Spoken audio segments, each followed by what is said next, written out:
Welcome back, relatives. Our guest today is Patricia Tarrant.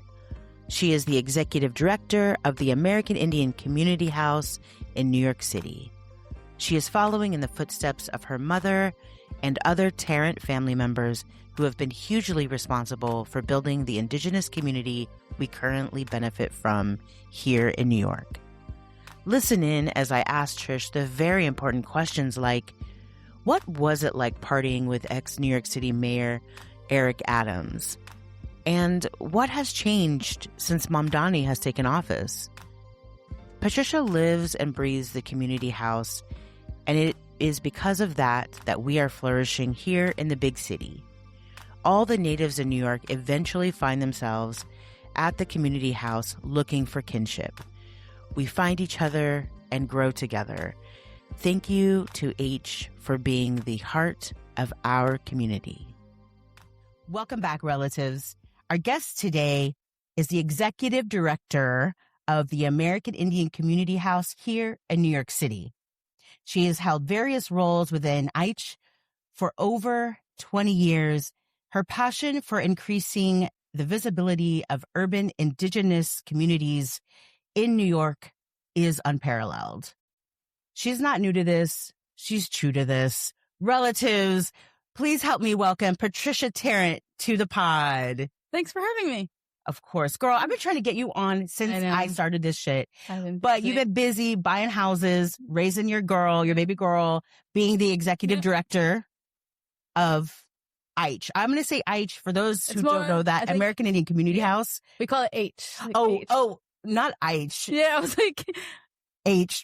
Wait, yeah. H. H. I like that even better. Yeah. Where did I come up with AICH? I don't know. AICH. I kind of like AICH. But thank you, girl, for coming in, taking the time to sit with me, because literally everyone who sat on this couch and all the couches, we always talk about the community house and how we found community through H. Oh, yeah. I definitely have heard that all my life. Literally. Yeah. So for those listeners out there that don't know what the American Indian Community House, can you describe to the listeners what it is? The American Community House has been established since 1969. We started as a volunteer-based organization. We, from what I've been told, that they used to be in church basements and other organizations until we found a place and were able to become a nonprofit organization, and we've been around since then, and I've been working there since officially 2006, so about 20 years. I took like 3 years off to take care of my parents, but other than that, I've been working at the community house since then. When did you say what date it started? Was it the 60s? 1969 is when we officially got incorporated. An iconic 1969 year. Yeah. Like I was saying, everyone that's been on this podcast, you moved to New York some way, somehow, and there comes a time where you're missing fellowship, your loss of community, sometimes just lost. Oh, yeah. And somehow, some way, we all find our way to the American Indian Community House.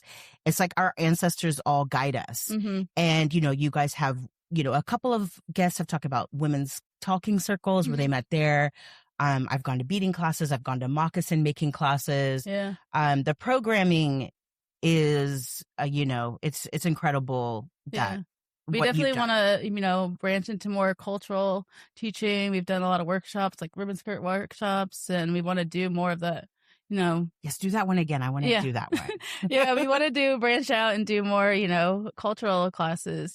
Before we were federally funded and we were limited on our resources, but now we are donation-based, so we can, say what we want to do and say what we have that say. And that's very liberating, especially now these days where everything is just cookie cutter, or like you have to fit or program into this one grant. And then, we definitely. Donations, which we need to talk about that later too. But how did you get involved with the community house? So I'm Amanda Hanza for North Dakota. I'm an enrolled member there, and a Knife Clan member. My mother grew up on the reservation in North Dakota, and she moved out to D.C. when she was 18. Shout out Mama Vic. Yep. Oh, yeah. Trish's mom Victoria. I want you to say her full name because we know her as Mama Vic. Was like a beacon of light when I'd see her at powwows around here. You know, she reminded us all of our own moms and grandmas, and so she was everybody's aunt and mom. Yes, an amazing energy and just a gorgeous presence to be around. Yeah. So yes, Mama Vic. Mama Vic. She was one of 17, so that's why I think that's where she gets her. She was raised on the West, so she came to the East Coast. My mom, she was fluent in Hidatsa first. Hidatsa was her first language, so when she went to school, she was taught English. But growing up on the reservation, when she turned 18.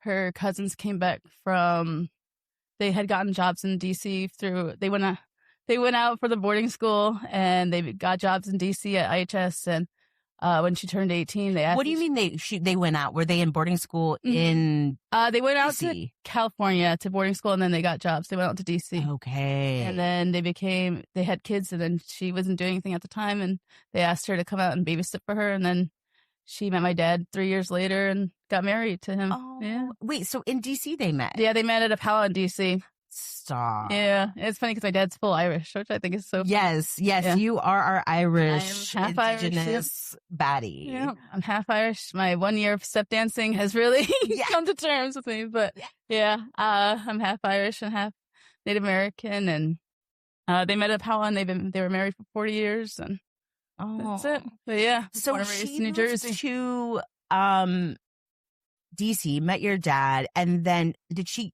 get involved with the community house then? Yeah. My dad's first wife, Josephine, was very involved. Josephine and Lewis, they were very involved in creating a community house, and that's when my dad got involved. And then when his kids were involved, my half brothers and half sisters were involved. So wait, the dad, you're Irish man, but he loved the Indigenous baddies. Yeah. So that's what I'm hearing is he had a type. The white boy was into he had the Indigenous girls. Yes. I have 5 half brothers and 1 half sister. Yeah. And I have 2 full sisters with my mom. Oh, I love that. Okay, so they got your mom involved and your dad too. Yeah. Your dad was always at a lot of events. Oh yeah. Yeah, he made it sure that we knew where we came from and knew like where. We love a good old white ally, right? He was down. Yes. What do you remember like growing up? Because you grew up I grew up in the community house. Yeah, I grew up coming to the community house. We used to go to youth council meetings and we used to have a youth council and I'd be doing the bake sales and fundraising to go to the Unity conference or doing like setup for events and breakdown for events or helping out with the luncheons. You know, I was always there, I think.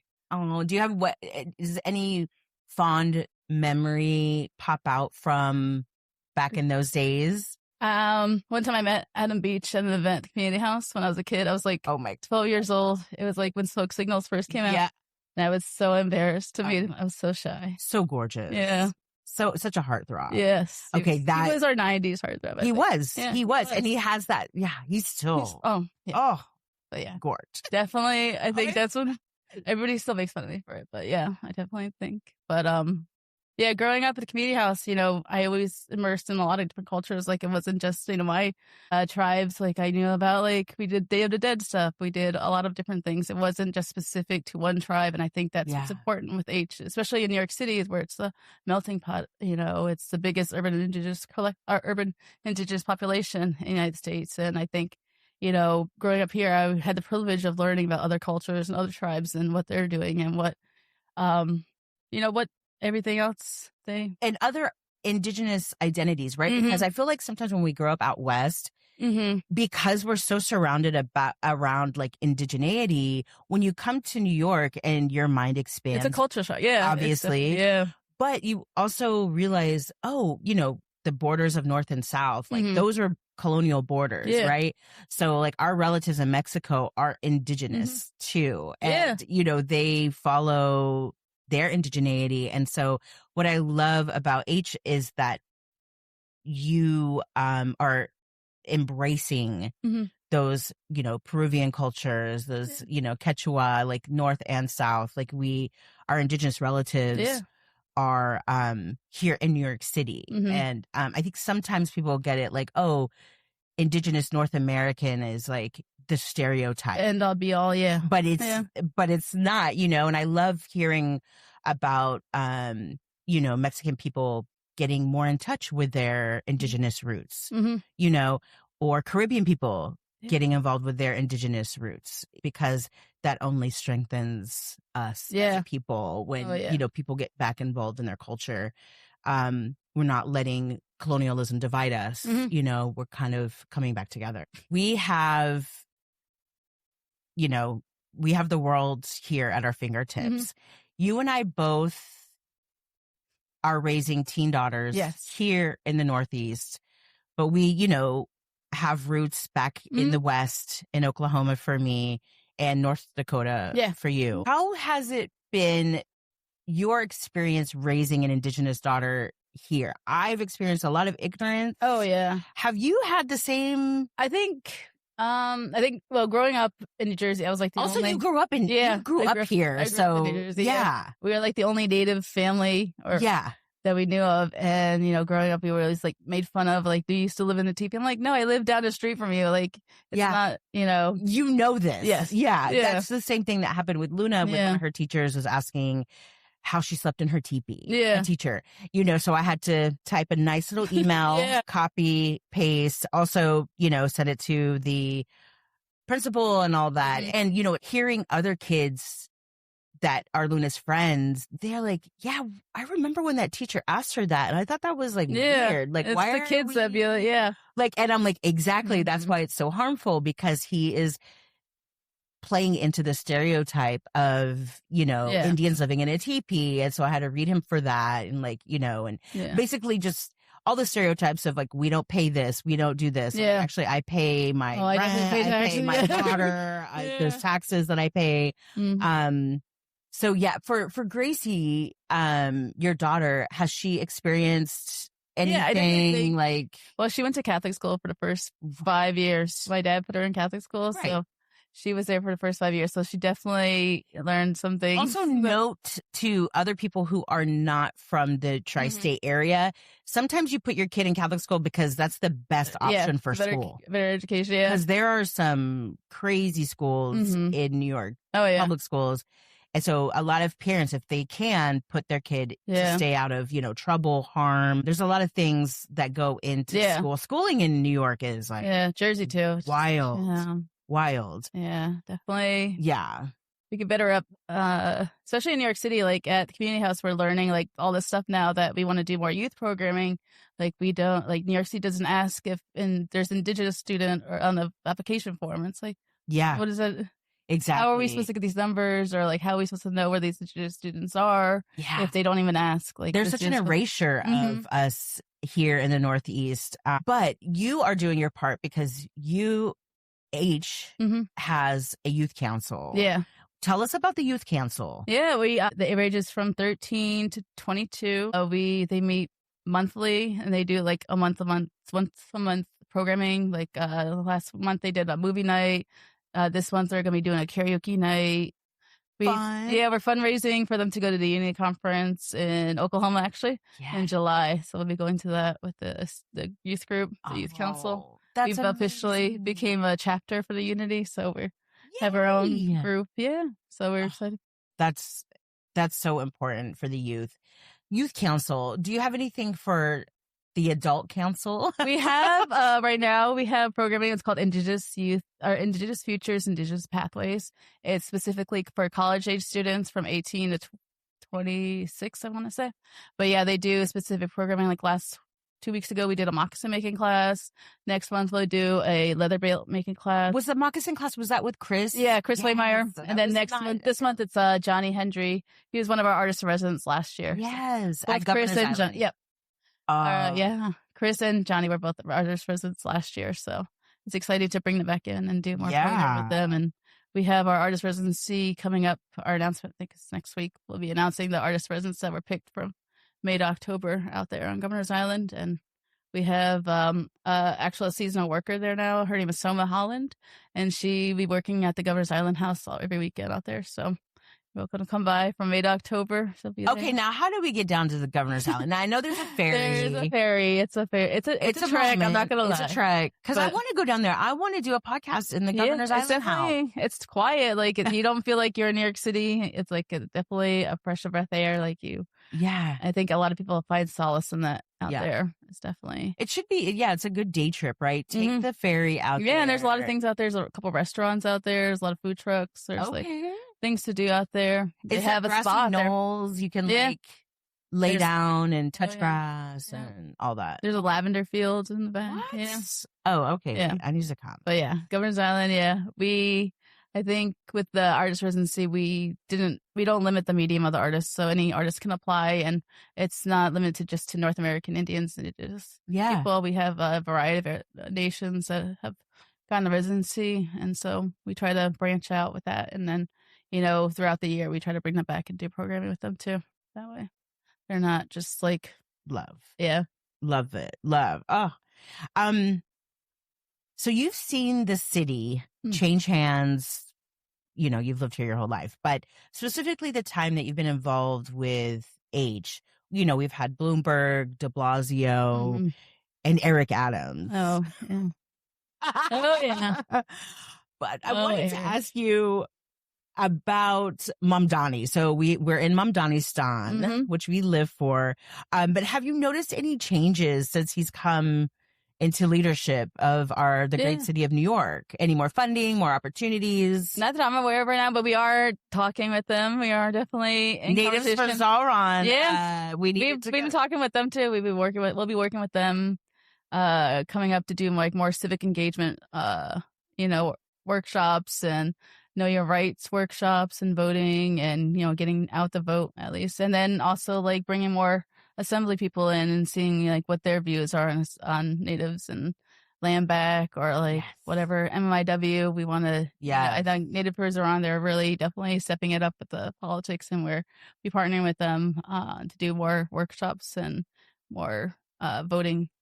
Yes, just in general. I was like, because I don't know like what what the Congress does or like what separates everything. So definitely we want to do more history questions. I think the only thing I learned was from like Schoolhouse Rock back in the elementary school. So I'm like, I think definitely, if I don't know anything, I think it's so educate the people. I mean, and they have, and I'm sure Mamdani is like, all of the, cultural people in New York have been like, Mamdani, like, see us, hear us. Cause we're definitely on the outskirts of like everything, like of all funding and all that. But that would be amazing to come in and educate about government and about your local government. Like if you want to run for office, this is what you need. Yeah. Yes. Because, my daughter wants to be a lawyer. And I'm at this point, I'm like, girl, you can be president. I'm like, fuck it all. Run for president. We need an Indigenous president. So I know that she would be so into that. Yeah. So Mamdani, we need you to come through to the community house and meet with us because I did see Mr. Eric Adams invited the dolls, the Indigenous girls, up to, where was that? City Hall? Oh yeah, Gracie Mansion. Yeah, Gracie Mansion. Yeah, 2 years we've done. How was Eric Adams? The first year they came to us, they said they want to do a Native American celebration for November, and we're like, okay, and they're like, but we can't pay for anything for the. We're like, what? You came to us to ask us to pay for a celebration at Gracie Mansion? Not surprising me. Yeah, so. Yeah, the first year we did, and the second year I think the first year they had gotten sponsors, but the second did they pay at all ever? No, the community house paid for like the entertainment or like the girl. So okay, so it's like for exposure. You're gonna come to Gracie Mansion. Yeah, Eric Adams is such a trickster. Yeah. If y'all that don't know New York mayors, our last mayor Eric Adams. You may have seen him smoking hookah at the club. Yeah. You may have seen, just out in the streets. He was a mess. So Mamdani took over for him. Also, Eric Adams was an ex-cop. And he was such a cop, But he seemed, of course, he was getting his photo opportunity with the, the natives in New York. But he did invite us. It was the first time since... first time? Yeah. The first mayor to invite us. So, Mamdani, you got to like make it up and pay us. Fuck you, pay us. Yeah. Like, this is the chant. Like, reparations, land back. You owe us. Everybody owes us. Yeah. This is our land. Yep. So, there you go. But I just thought that was funny. Eric Adams. Eric Adams. I will never. And then they made us. Yes, let's go. And they made us serve vegan food, like, because he's a vegan, so we had to have serve vegan. Girl, stop. Yeah. But so you had to pay for catering? No, we didn't pay for catering. We paid for like the entertainment. Okay, like, we had to do like an honorarium to people. Of course, yeah, because these dancers are not trying to like just pop out. Yeah. And for money. Oh, so shame. But yeah, Mamdani, November. Yep. Our month. It's coming up. We're watching you. If you were not the director Mm-hmm. and community servant of our amazing New York City community, what else would you do? Do you have a dream? Do you have a dream? What else? Would you want to be a singer? Would you want to be, I don't know. Wow. I don't know either. I think I've always worked at the community house. I think that it's been like my only job mostly. I know. Just the community house. And I think I'm so passionate about it just because, you know, it was there for me when I was growing up and I want that for my daughter too. So I think, I don't know. That is your dream. Yeah. Your dream is just to better the urban Indigenous experience in New York. Yeah. And have for a place, our kids, right? The next generation, I think that's mostly the best, I think, important part. It is. And I have to say, no disrespect to other directors, but since I've been here since 2000, I've seen the community house a lot of turnover, grow, and but grow in the greatest positive ways. Programming, you know, and I think that has a lot to do with you and like that new, fresh blood, our new generation getting into these, you know, seats at a table. Yeah. Speaking of, yesterday I went to the new community house office. Wow. Thanks. Yeah. It is big space. Gorgeous and inspirational.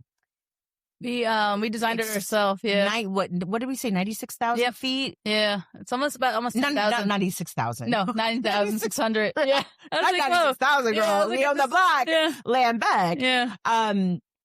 Yes. Yeah. Wow. Yeah. Modern, new. And so you guys designed this. Yeah. It was a blank. We originally wanted the floor below it. Like it was like the perfect layout, like everything that had already set up. And then someone, you know, New York real estate, they came Smash it up. Yeah. And then so the 6th floor was just empty space, and they said they would build it up for us because we had originally put in for the 5th floor. So we designed it ourselves, and there's about 10 offices, and we went back and forth for months, but yeah, it's definitely trial and error. But yeah. So definitely. Okay, how did that happen? Is that so like you have a real estate agent? Like, yeah, we had a real estate agent. His name is Ben Hale. He was our land bank administrator. Sadly, he passed away back in R.A.P. Ben. Yeah. Yeah. But yeah, wow. he would meet with realtors. He gave us this. Yeah. Yeah, he was really instrumental in it. And it's weird because I signed the lease the same day he passed away, which I thought was so crazy. But symbolic and but what advice would you give to other communities or nonprofit organizations trying to get like a brick and mortar community space? I definitely think it's definitely a lot of outreach. We've done a lot of outreach. We've done a lot of fundraising throughout the years, and we've definitely built up, you know, with intention. We want to, you know, be intentional with our space, and that, you know, it's not just for us. It's like a home for everybody. It's not just, for the community house. We want other people to come in and use it and have a place to come and hang out, or just like we want to become a drop-in center towards, you know, once we're more settled in and just have more, you know, ongoing consistent programming. And we want to be more intentional with what we bring into it. Now that, you know, we don't have the federal funding, that we can branch out and be more. You hear that? No federal funding. So get off our back, bitch. Yeah, we're definitely, we want to be, you know, I think, we've definitely done more fundraising and more intentional fundraising. So basically, it's a lot of hard work. Yeah. So if you are, and we all know I live this, and breathe AICH, so I'm always yes. If you are a nonprofit, someone out there trying to get a spot, you just have to work your ass off. Yeah. Like you just have to show up. You have to put the work in, right?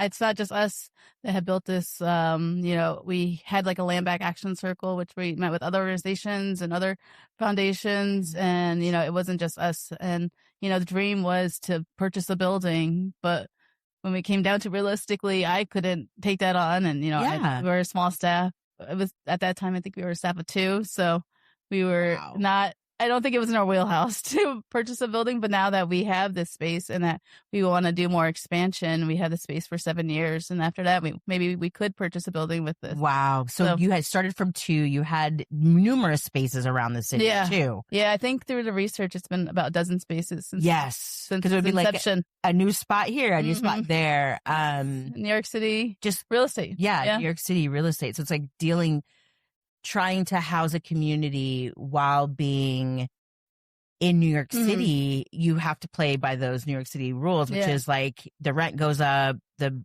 building gets sold, they raise the rent, they want you out. Man, our funding doesn't want to cover certain costs or So then that's, you also have to keep that in mind as a community leader. Wow. So it was through community too.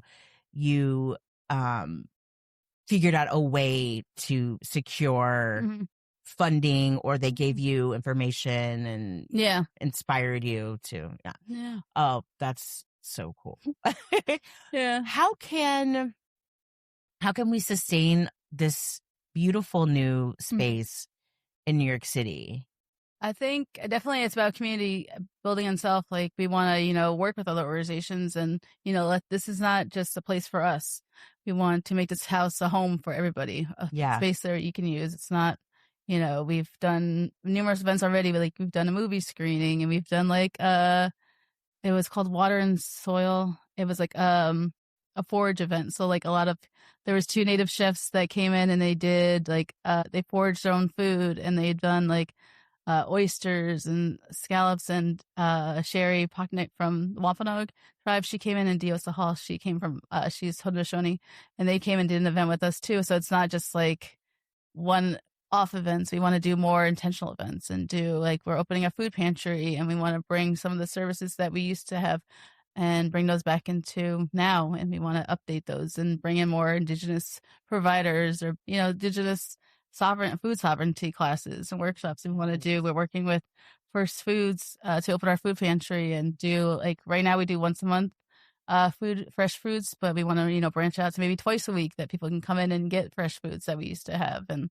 we want to expand out of the commodities that we used to get. But exactly, when I was in Minneapolis, when I was on tour with Florence, I don't know anything about Minneapolis. I know about Prince, and I knew about Owamni, Sean Sherman's restaurant.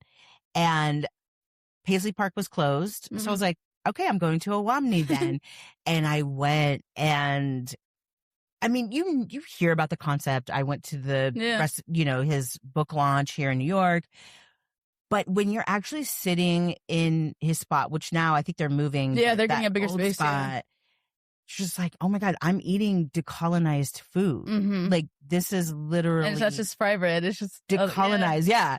No, fry bread is we flipped it, turned it, and reworked it into our own. But it's honest, so that was just inspiring. And the food felt so good just because everyone that works there is just all about the shit, right? They're land back, they're decolonizing the foodscape. It was incredible. And I think sustaining ourselves through what we eat is so important to sustain our bodies as Indigenous people. It's so important. We had a meeting there yesterday to talk about Indigenous New York Fashion Week, and I got to see the space and saw the food pantry, and I got my popcorn. So excited about. That's just inspirational. Yeah, I think we want to expand on what we used to offer. We used to have a food pantry, we used to have a luncheon, and we want to start bringing those services back now that we have space for those. Yes. Yeah, now that we have a set location for quite a while. Good. We can quite a while. How do we keep it quite a while? What do we need? Is there donation? How can we monetarily? Yeah, we have help? A donation link on our website, and we have a grant campaign that's going on just to sustain us for the next several years. And then let's mention what's the website to donate. It's on our website now. It's just AICH.org and /donate, and then They'll take it easy. Yeah. And we'll take the money. We'll take Yeah. the dry goods, the food. In your 20 years of service, what programs have been your favorite? I think right now, I think it's the youth program. I think it's just laughing with them, or like, I think I'm in my auntie area. I'm just, yeah. I'm definitely in my auntie area. And you were the like OG youth council. Yeah, right? I was there So when I was like 10. I think I joined the it's a youth little council. nostalgia for you. Oh yeah. Do you have any dream projects that you would love the community house to do? I think I want to like create more of an aftercare, like an after school program where the kids can come in and learn different stuff. We used to have a daycare back in the day, like in the late 80s. And I think that would be a great program to bring back, or like mother and child classes. Yes. I think, we want to like focus on our next generation and, passing down that knowledge to us. Like I was fortunate growing up for my mother to know about this stuff but I know a lot of people aren't that fortunate. Yeah. And a lot of especially in New York, a lot of people are reconnecting, or they don't know that they have this ancestry, and they're just finding it out. And especially nowadays with, people are learning, that they're like the Mexican heritage, or like they're learning other stuff that's not just, North America native. Yes. And I think, that's important for us now, is just to embrace that this is a time where people are reconnecting, and that we want to be more inclusive. And love. What legacy do you want to leave behind as director of the American Indian Community House? I feel like I'm young for that, but I also feel like I'm kind of old. But You're not old. Yeah, I think also just like I want to be in community. I think that's the biggest part, is like I have been through the community house through its various stages, so I know where it has been, and I feel like I can bring it back to where it was, where, we had 40 plus people working at the community house, and we had like every day you could come in and do something. And I think that's great. I think that's a place where we can feel seen and heard, and we don't have to fit in this little box and have just like a check mark that we're like Native and that's it. But also like embracing community, and, we want to do like more mental health services, and we want to bring more, other providers in. We want to be like bring in doctors and do more cultural classes and cultural training, and just having those options is the legacy I want, is like where we can, we don't have to fit in this one box, and we don't have to like be, just the end all be all. And we also want to work with other organizations too, that we don't have to do it. Just, we can provide the space for you to do it. Right. Yeah. I love that. I also think it's like the balance of walking in the two worlds, where you say, totally. Yeah, definitely understand. It really is walking two roads. Yeah. Right. I definitely, like growing up in New Jersey, I think my mom, she was a little rosy. She had we had our rosy moments. Like some days, like sometimes we didn't have power at our house because we didn't have, my mom was a stay-at-home mom, and and then she started working at the community house when I was in high school, and she was able to connect with more people, and she used to work in the community house for a number of years, and I think she brought humility and humbleness to the community house, and she was very humble in her ways, and she recognized like she came from back in North Dakota, and she was like, I think she saw humility in people. She would like go visit people in the park if they were homeless, or like, she would go visit people after work. And it wasn't like, she wasn't a 9-to-5 person. She was all the time person. Like she wasn't. Yeah. She'd give you a shirt off your back if she had to, but. Oh, yes. Yeah. So I love that about, bringing that humbleness to the community house. Do you think that that's because she was from the res? Because I feel like back home, like my res, it's very, very humble, and just leadership in general. We're very humble people. Yeah. And in New York, do you think there was like a lot of egos, and where it wasn't so humble because it was New York? Like, definitely. House, it wasn't the New York version of things. That's really cool. Yeah. Oh, Mama Vic, we need that. And you're carrying on that, Trish, what brings you joy? Oh, joy. I think just being with family. I think I come from such a big family. So like I have like a lot of relatives in Shinnecock, so I go out there pretty often to visit them. And I also me and my sister just bought a house. Yes. So we are very excited to be homeowners. And shout out to Kathleen. You guys bought a house. How was that? It's good. It's good. I call it enjoying my mortgage when I just stay home and hang out. But yeah, when I'm just inside. But I definitely, I think we're like the first people that bought a house. Like, yeah. And then my sister in Alaska just bought a house. First people too. in your family. My family, yeah. Purchased a house, yeah. Love that. Yeah. How is that being a homeowner? Do you have to fix everything? Yes. Has anything broken yet? Let's see. I know our plumbing, one of our pipes started leaking when you first moved in. So that was exciting. Fun. Yeah. Yeah. But also learning like different things. Like the first time I painted my room, like I've never painted my room before because we've always rented houses. You weren't allowed. Yeah. So I'm like, I can paint. I can pick a color. Whatever you want. Yeah. I was like, this is my house. I'm like, wait. Like, someone will knock on the door. I'm like, I don't need to worry about like who's coming to my house. Like, it's nothing. Yeah. And I love that for Gracie. She has that too. Oh, I make fun about Gracie all the time. Yeah. I'm like, Gracie, when you move out, I'm just going to take over your room. Oh, you're like ready. You're like, girl. Gracie, she'll be. Gracie, if you're watching. Yeah. She better be watching. You better be watching Gracie. Do you think Gracie will take over for you? No. I think she wants to be like a theater person. She wants to do like stage, and she's a choir person. And love that. I think she wants to do that more performing arts part. But, I think with AICH, she could become like, we used to have a performing arts department, and we used to have a SAG office. Like we do like referrals and for like castings and stuff. So maybe could be an option too, I think, but that can be what we're bringing back too. Yeah. It's like there's the SAG office and the performing arts aspect. And that's the cool thing. And that's, why I started the podcast too, is that the community in New York has just grown so much too. Like we have so many more players. We have hair and makeup people. Yeah. We have actors. I think it'd be cool to become like have an Indigenous directory. Like or an agency. I always tell Dea, I'm like, girl, I'm just gonna be everyone's agent now because I'm looking at people with jobs and I'm like, I'm just gonna be an agent now. Might as well. I would love that. I'm gonna work for the American Indian Community House. And I'm going to be an agent. We have an office. If you'd like me to represent you, let me know. If you want a passive aggressive go-getter, I'm your girl. Culturally tailored too. Exactly. See, I need you to help, smooth over my what I'm trying to say. AICH has so much good programming. We've talked a little bit about it, but tell us what is coming up.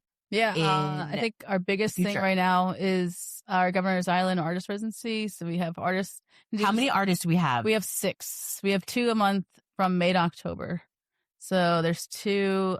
This month is Danielle Jagowski and Darlene Powderface. They're for May and June, so they'll be out there working on their art. And what is their medium? I want to say Darlene she'll be doing a performance and an installation. And then Danielle is creating an opera piece. So she'll be performing out on Governor's Island too. And is she a singer? She's an opera singer. How exciting. And then for July and August, we have Matt Cross. He's a Kiowa. And Joseph Fabrini. He's a Lenape artist too. And then September, October, we have Adina. And we have Tani. She's Choctaw. But yeah, Adina is Quechua, so it's not nice. Yeah, I think she's. And when they're at the house, they're working like artist in residence style? Like they can use the space how they need. It's not limited to any medium. So, like people have used it for sewing or like leather work or just if they need a separate space. I know with Joey, he's doing like he does large scale paintings, so he just needed space to work on his art. And with Soma there, she's there to help the artists if they need any help or. They do a public programming throughout their artist residency, so she'll be helping out with that too. Wow. From May to October, they'll be out there. That's okay. We got to make the pilgrimage to Governor's You got to make the trek. We got to go because I want to. There's a spa out there. We should go. There's a spa. Yeah. What do you mean? There's a spot. There's like a pool. They have like stop. Yeah. Oh no. Okay, we're gonna do the takeover of the Governor's Island spa. Yeah. Is it close to the house? Yeah. Yeah. Oh. Girl, I need to go. Also, I want to go because I want to talk to the people. I want to talk to artists. Yeah. There. I would love to just, I just love hearing people's story about where they came from, why they're here. So maybe I can come and do a little activation. Yeah. We also have the House of Extravaganza coming back for Gay Pride, which we are in Pride right now. Yep. I went last year. It was an amazing event. I'm going to come back. That's June 14th? Yeah. June 14th. Yeah. I mean, you guys also offer CPR classes. Yeah, you can learn how to save a life. It's funny because Irene, she did the CPR class. She's been a member of AICH since the 80s, and she came to the first AICH location. So it's funny that she's coming back and doing these classes. Oh, you guys also were you guys doing dental cleanups? That's New York Indian Council, yeah. New York Indian Council. They Are have you connected at all? We've done referrals for them. We'll refer people to them and they'll refer people to us. So we do a referral, but they are the Indian Health Grant. They have the Indian Health Service Grant. So if there are Indigenous people out here in New York City that need health insurance, you can reach out to the New York Indian Council, the New York Indian Council, and they can sign you right up. Yep. Right? Yep. Hit up my sister, Kathleen. Where can we find all the socials and all that? So our Instagram is AICH NYC, and then our website is AICH.org. So, and go on the website and donate. Yes. To the community house. Yes. And come. Yeah, come to the community house. All our events are open to the public. You don't have to be you don't have to be Indigenous at all. Do you have any markets? Are you guys having any markets coming up or not currently? We would like to. Okay. Yeah. When I went to the space, I was inspired. Yeah, we had one back in April when we first moved in. We had one back in April. Okay. But yeah, we want to do more. Because you can have a dance. Yeah, we want to do a social there. Yes. Yeah. I mean, girl, I remember when I first came. So Luna was about 3 when we started coming to the community house and met with Gracie and they became friends. And you guys were having socials in that little space. Yeah. What was that, 36th or 35th? It was on 29th. It was 29th. Yeah. Yeah. So if y'all can have a dance in there, you could have an amazing dance in the spot. Ooh. Yeah, we want to do more, not just cultural classes. I want to do a self-defense class. We want to teach. Yeah. We want to branch out and do more. Yeah, we definitely want to be more intentional too about what programming. And, we just met with our board and did a strategic planning, and we want to figure out what we want to do with this space. And so you can find all of the programming on AICH.org. Yep. And on Instagram. Yes. And what is your Instagram? If you want. My Instagram is Trish87. Okay, me. Slide into the DM. Oh, wait, are you wanting DMs? No, I don't want any DMs. Are you wanting DMs? What about someone wants to teach a class? Yes, class. No, go to the AICH.org. Don't either way. My girls' DMs. No, don't even. Sorry, I am taken. Oh, she's not. She's off the market, honey. So stop trying to snack my girl. Well, I want to thank you, your family, for providing this beacon of light and hope in New York City. Trish, thank you so much for being with me here today, and thank your family, Mama Vic, and all the Tarrants for providing New York City with a place to come and gather in community. I know your mom is so proud of you. Our ancestors connected all of us together with purpose, which thinking about how I found the community house and how everyone guides us towards H.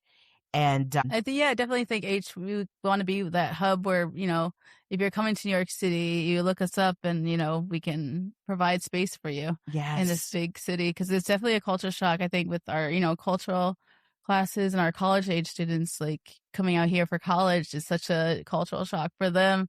And having a space for it to be in community is such an important part. And when you're young too, in your 20s and you're running wild on those streets, because I know I was. Me too. I was out there. Sometimes you get lost, and you don't want to get too lost. You got to come back to community and to fellowship, and you are providing us with that in the greatest way. So thank you so much, Trish. Thanks for having me. I'm very excited. All right. That is going to wrap up this episode of Let's Have a Powwow. You can follow me on Let's Have a Powwow Pod online and on Instagram. And we'll see you soon, cousins.